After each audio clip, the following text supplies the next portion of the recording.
Not unshockingly, consumer confidence has taken a nosedive since Trump has come into office. We're getting some terrible news in just now about the United States economy. Let me break it down for you. Here's some news from Heather Long. She's the economic reporter for the Washington Post. She says, wow, huge drop in consumer sentiment among all income groups. Even the rich are worried now. Sentiment is down more than 30% since November. People are worried they will lose their jobs. Two-thirds of consumers expect high unemployment to rise in the year ahead, highest concern since 2009. People are fearful tariffs will drive up prices. Quote, even high-income consumers are concerned about their personal finances. Only 26% of higher-income consumers expect to be better off financially in a year, down from 42% in August 2024. As she says, inflation expectations are surging due to Trump's tariffs. She continues to think that the Trump team is really misreading how different 2025 is compared to 2017-2018. People are watching prices closely now. And that's not all. She says that Bank of America economists now believe that modest stagflation is the most likely outcome for the U.S. this year, and that the combination of low growth and elevated prices will likely keep future Fed rate cuts on hold. And in case you don't know, stagflation means high unemployment, high inflation, and stagnant economic growth.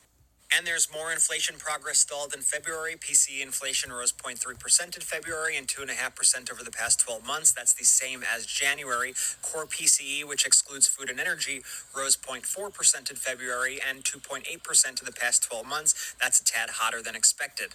And I just want to remind you all that these were not the expectations before Donald Trump took office. We're going to be following all of this news and more, so remember to follow our account at the Midas Touch Podcast on Apple Podcasts and Spotify. We've got a new episode out right now. I don't know how many times this needs to happen in this country before people wake up.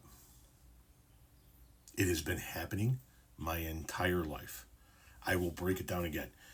I was born at the tail end of the Nixon administration. We had the whole Nixon and then into Ford thing, and then that gave way to Carter. We were in tough economic times, and Carter didn't get us out of it.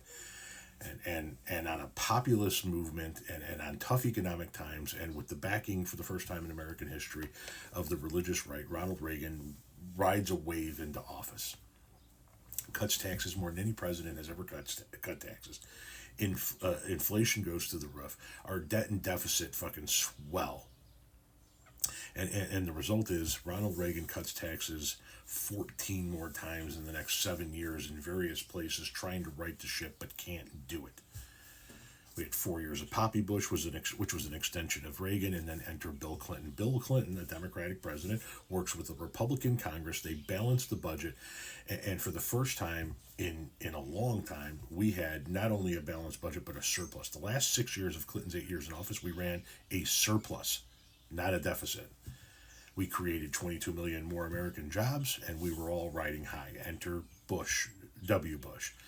He cuts taxes, got the Bush tax cuts right out of the gate, starts 2 wars, and that, along with some other economic factors over the years, has led to the worst recession since the Great Depression. In comes Obama.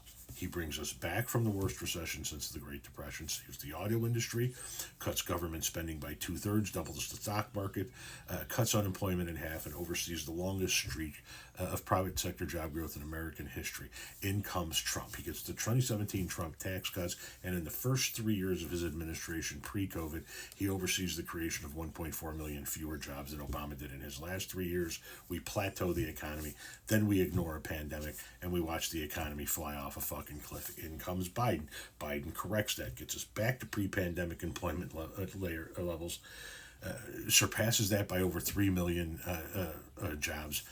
We get all kinds of bipartisan legislation. We're putting Americans back to work. In comes Donald Trump. We're 9 weeks in. Consumer sentiment has taken a fucking nosedive. Inflation is up. We're in a trade war with the rest of the fucking world. And even rich people are like, yeah, this isn't looking good. How many more times do you need to see this fucking movie play out before you guys stop voting Republican?